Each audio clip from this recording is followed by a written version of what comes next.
ये 5 कहानियाँ आपको सफल बनाएंगी। Real life story in Hindi. Hello दोस्तों, आज मैं आपको बताने जा रहा हूँ, आप इस स्टोरी पर कुछ नया सीखने को पाएंगे। जैसे कि आप जानते हैं, पहले हमारे जवान पर नानी नाना या दादी दादा के मुख से सुनने की बात ही अलग हुआ करती थी। क्या कभी आपने सुना है और सुना है तो कौन सी ऐसी कहानी सुना है, हमें कमेंट में जरूर बताएं। और पर आज होने के कारण, जैसे लैपटॉप मोबाइल कंप्यूटर के माध्यम से हम स्टोरी पढ़ सकते हैं अथवा सुन सकते हैं या फिर देख भी सकते हैं, वही स्टोरी आज हम लेकर आए हैं। मैं आपको कहानी सुनाने से पहले बहुत ही अच्छी बुक जो कि प्रेमचंद्र जी ने लिखी है। एक गांव में एक नन्ही लड़की रहती थी जो कि बहुत ही सीधी साधी थी। उसके पास कुछ भी नहीं था, लेकिन उसके पास एक दिल का साफ होना था। वह हमेशा दूसरों की मदद करती थी और सभी उसे बहुत पसंद करते थे। एक दिन उसने एक दुकान में एक सोने का आभूषण देखा और उसे खरीदने के लिए अपनी माँ से पैसे मांगने लगी। उसकी माँ ने उसे बताया कि वह इतने पैसे नहीं है और उसे खरीदने के लिए उसे अपने नाइनों में से कुछ बचत करनी चाहिए। लड़की ने अपनी माँ की सलाह मानी और अपनी नाइनों में से कुछ पैसे बचाए। लेकिन जब उसने दुकान पर जाकर आभूषण खरीदने के लिए पैसे दिए, तो वह दुकानदार ने उसे कुछ भ्रमित किया और उसे कम पैसे में ही आभूषण बेच दिया। बच्ची बहुत दुखी हो गई थी, लेकिन उसने दुकानदार को भयंकर गाली देने के बजाय उसे एक संदेश देना चुना। वह दुकानदार से बोली, आपने मुझे झूठ बोला है और वह आपके लिए अच्छा नहीं था। बात एक समय की है। एक बच्चे ने अपने पिताजी से पूछा कि मेरी लाइफ में क्या ऐसी वैल्यू वस्तु है। तभी पिताजी बोले, यदि तुम समझना चाहते हैं तो तुम्हें एक पत्थर देता हूँ। एक पत्थर को लेकर आप बाजार चले जाओ और इसकी कीमत पूछे तो सिर्फ आप 2 उंगली खड़ी कर देना।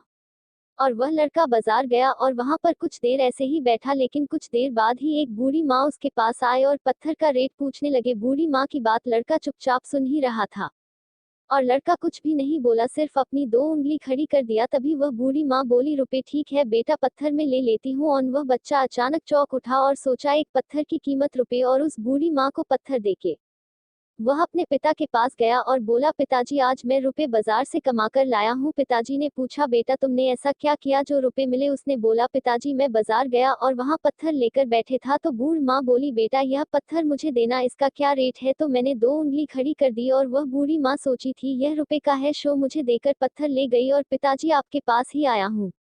पिताजी ने बोला, बेटा कल तुम यही पत्थर लेकर म्यूजियम में जाना और तुमसे कोई इसका रेट पूछे तो तुम कुछ नहीं बोलना और अपनी 2 उंगली खाली कर देना। वह लड़का अपने पिताजी की बात सुनकर वहां से चला और चलते चलते म्यूजियम में पहुंच गया। वहां पर अपना पत्थर रख दिया। रखने के बाद 2 व्यक्ति वहां से गुजरे और बोले, बेटा इसका रेट क्या है।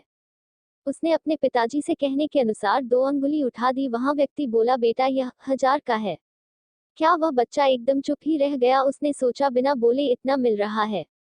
अब वह बच्चा उस व्यक्ति को पत्थर देकर 1000 रुपए लेकर अपने पिता के पास दौड़ते दौड़ते गया और बोला, पिताजी आपके कहे अनुसार 2 उंगली खड़ी की तो वह व्यक्ति मुझे 1000 रुपए देकर और पत्थर ले लिया। पिताजी ने बोला, बेटा कोई भी काम छोटा अथवा बड़ा नहीं होता, उस काम को मन से करना चाहिए तो सफलता मिलती है।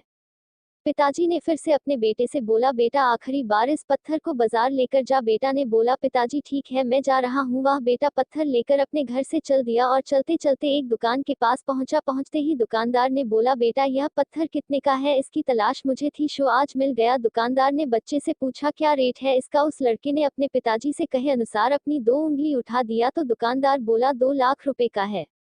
वह बच्चा मन ही मन खुश हो रहा था और सोचा, यह पत्थर की कीमत 2 लाख रुपए है। वह बच्चा सोचते हैं उस दुकानदार को वह पत्थर देकर 2 लाख रुपए ले लिया और अपने पिताजी के पास गया और बोला, पिताजी जैसे आपने बोला वैसे ही मैंने किया। पर यहाँ पर उस दुकानदार ने उस पत्थर की कीमत 2 लाख रुपए देकर वह पत्थर ले लिया। पिताजी ने बोला, बेटा अब तुम तो जान ही गए होगे कि इंसान की कीमत क्या होती है। यदि इंसान खुद को अच्छे विचारों और अच्छी सोच के कारण एक व्यक्ति अपने आप को बना सकता है।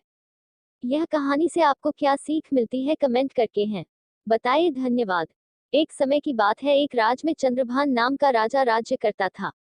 वह राजा बहुत ही खुले विचारों एवं न्यायप्रिय था। अपने राज में राज्य करते हुए एक दिन वह गुप्तचारों ने सूचना दी, पड़ोसी राज्य हम पर हमला करने वाले हैं। गुप्तचारों की यह खबर सुनकर वह राजा अपने सलाहकार एवं मंत्रियों को पूरी बात बताई और यह भी बोला, दिनों बाद विरोधी राजा हमले की तैयारी कर रहे हैं।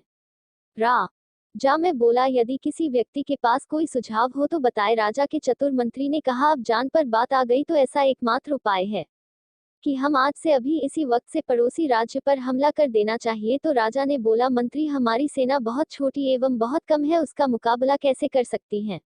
मंत्री बोला, अभी युद्ध के लिए तैयारी बना रहा है, यही उचित समय है कि हम उस पर हमला कर सकते हैं। मंत्री की यह बातें सुनकर राजा ने तैयार होने का आदेश दे दिया और सभी ग्रामीण एवं नागरिक भी सेना के साथ चले। पड़ोसी राजा जो को तनिक भी संदेह नहीं हुआ। अब चंद्रभान राजा अपनी मंत्री और सैनिक को साथ में ले चल दिए। चलते चलते एक नदी पार कर ही रहे थे तो राजा ने बोला, मंत्री के पास सेना बहुत ही कम है।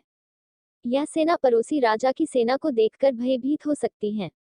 अभी तो एक ही तरीका है, जब सारी सेना आ जाए तो पुल पर आग लगा देना। सैनिक के पास अब एक ही ऑप्शन था, लड़कर जीतना है या मरना है। चंद्रभान राजा किया सूझबूझ से उन्होंने युद्ध किया और युद्ध में विजय हासिल की और सेना कम होने के कारण भी अच्छी सूझबूझ समझ के कारण उन्होंने युद्ध में जीत हासिल की। यह कहानी हमें यह बताती है, अपनी सूझबूझ से कुछ भी किया जा सकता है। भविष्य में कभी ऐसे दौर भी आते हैं कि लोग अपना सूझबूझ न दिखाकर भयभीत हो जाते हैं, लेकिन इस कहानी से हमें पूर्णता ज्ञात हुआ कि हमें सूझबूझ और समझ के विचारों से काम करना चाहिए। यह कहानी कैसी लगी आप हमें कमेंट कर लिखकर बताइए। आप और आपका परिवार सदा खुशहाल रहें, यही हमारी ईश्वर से प्रार्थना है। धन्यवाद।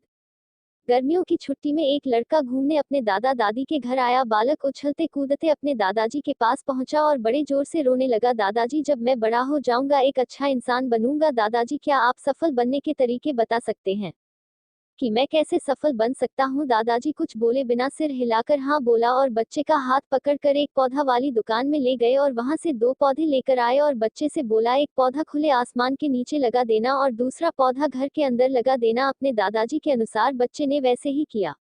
अब कुछ देर के बाद बच्चे ने अपने दादाजी से बोला, दादाजी जो घर के अंदर गमले पर पौधा लगा है उसका भविष्य ज्यादा अच्छा होगा और जो पौधा घर के बाहर खुले आसमान के नीचे लगा हुआ है उस पौधे का भविष्य ज्यादा नहीं हो पाएगा। तो दादाजी ने बोला, ऐसा क्यों? तो बच्चे ने बोला, दादाजी क्यों गमले पर पौधा लगा हुआ है वहां सुरक्षित है और जो खुले आसमान पर पड़ा है वह असुरक्षित है, क्योंकि बाहर खुली हवा एवं आंधी तूफान पानी पत्थर और जानवरों के कारण असुरक्षित है।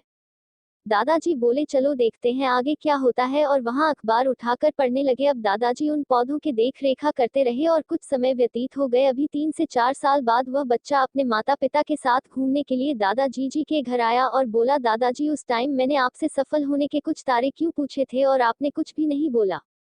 इस बार आपको बताना ही होगा। दादाज मुस्कुराते हुए लड़के को उस जगह ले गए जहां पर उन्होंने गमले में पौधा लगाया था और वह पौधा एक पेड़ में बदल चुका था। लड़का बोला, देखा दादाजी मैंने सही कहा था ना, गमला वाला पौधा ज्यादा सफल होगा। अब दादाजी ने अपने बच्चे से होना जो खुले आसमान के नीचे पौधा लगाया था उसे भी देख लो। जब वह लड़का अपने दादाजी के साथ साथ गया और खुले आसमान के नीचे क्यों पौधा लगा हुआ था वह विशाल वृक्ष बन चुका था। उसकी शाखाएं और लात दूर दूर फैली हुई थी और कुछ राहगीर उस पौधे के नीचे आराम से विश्राम कर रहे थे। हेलो फ्रेंड्स, आज का वीडियो यही तक है। आशा काटा हन कि आप लोगों को मेरा वीडियो है अच्छा लगा होगा। हमारे वीडियो को लाइक कीजिए, सब्सक्राइब कीजिए, शेयर कीजिए, कॉमेंट कीजिए। जय हिंद, जय भारत। अगला वीडियो मेन सेवा का मौका दीजिए, अगला वीडियो मेन पर मिलेंगी।